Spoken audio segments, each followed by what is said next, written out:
Di video kali ini, gue ingin membahas soal mantan Grandcaster yang udah hilang dari Throne of Heroes. Seorang yang dulunya dipuja-puja, tapi sekarang dibully. Ini dia, Solomon. Disclaimer dulu ya. Yang gue bahas ini Solomon versi dari Nasuverse.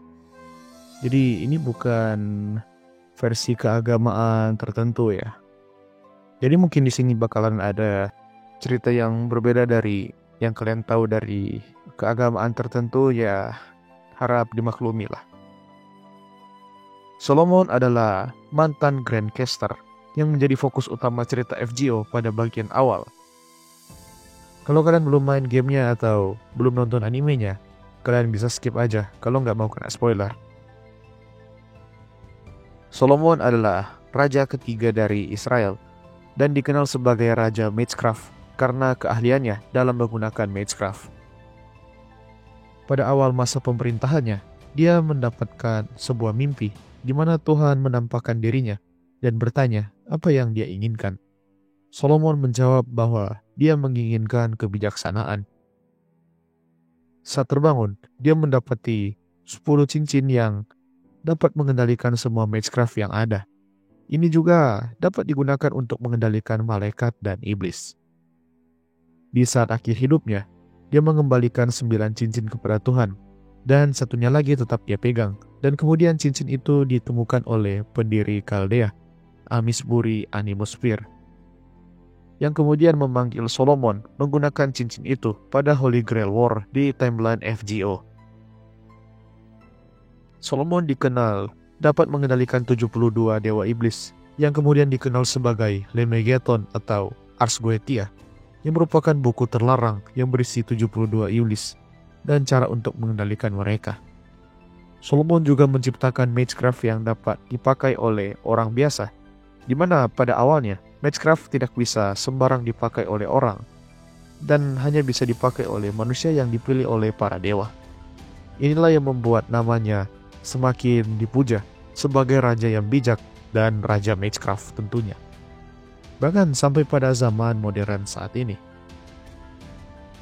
Selama dia hidup, dia dikenal sebagai raja yang bijaksana yang mampu memimpin bangsanya menuju kejayaan, termasuk memenangkan perang, membuat hukum yang adil, dan memahami keinginan rakyatnya.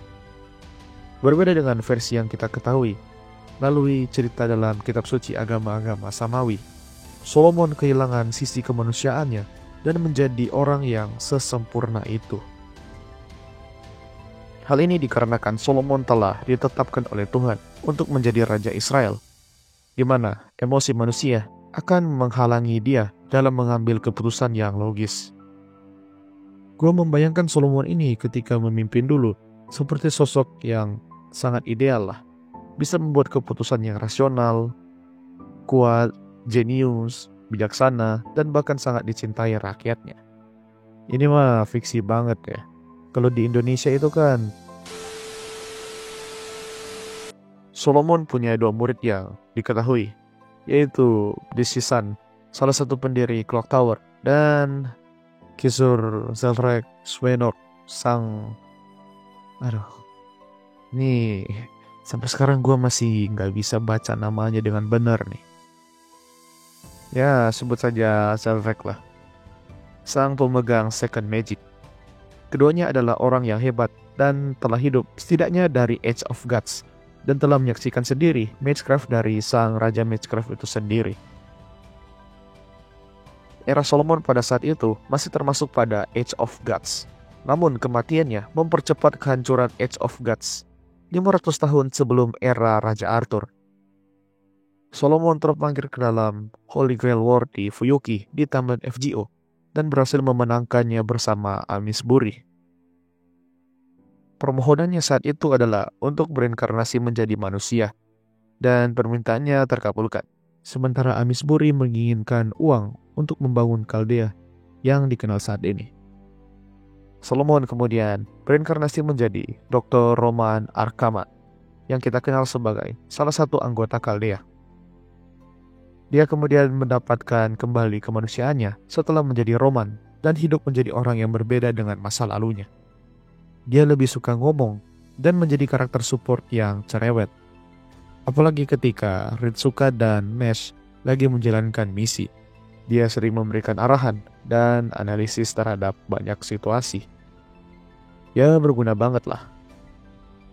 Tapi walaupun dia udah jadi Dr. Roman, dia masih memiliki kecerdasannya dulu. Dan bahkan dia tetap menjadi orang yang realistis dan perhitungan. Walau memang secara pembawaannya agak nyantai dan kadang kocak dan agak nyeleneh lah. Ya di pembukaan gamenya aja, dia ini kocak banget. Dia ini anggota Chaldea, tapi dia malah bolos. Ya, gitulah si Roman ini. Dia ini sering duet sama Da Vinci sebagai sesama orang jenius dengan pemikiran mereka. Ya, kalau kita compare memang Romani dan Solomon ini kayak dua orang berbeda ya. Dimana kepribadiannya aja udah kayak bumi dan langit.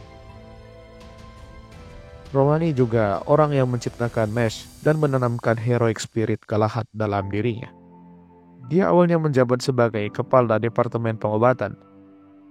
Kemudian setelah kematian dari Olga Mary di awal cerita, dia menjabat sebagai acting director atau direktur pengganti sementara dan memimpin Chaldea.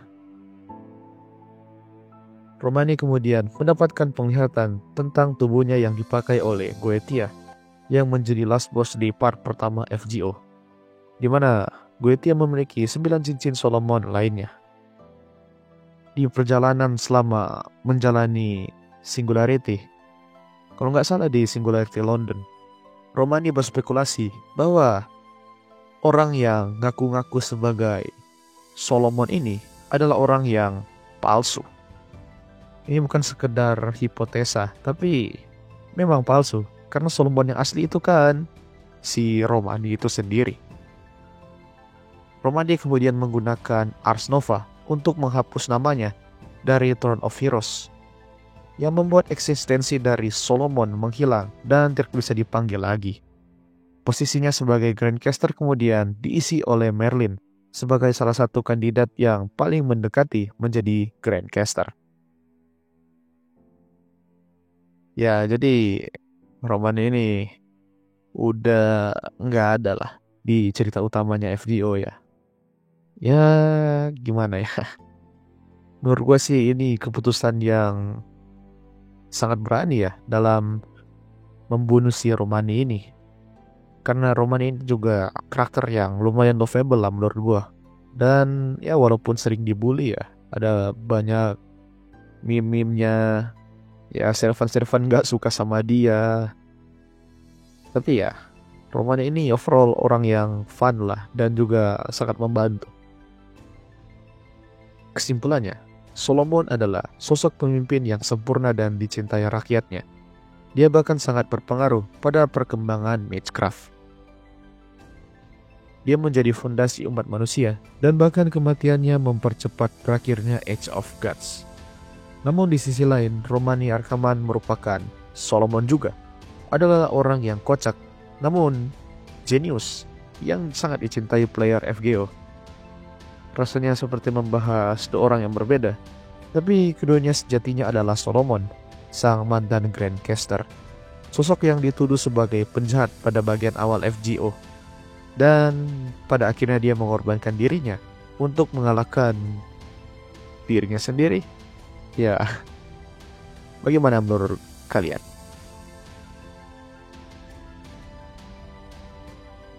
So that's all for today. Hope you like it and oh iya, gua udah buka link Saweria. Dan kalau kalian mau membantu channel UMKM ini naik kelas, kalian bisa membantu dengan sesimpel Saweria. Ya berapapun itulah, gua akan mengapresiasinya. Thank you.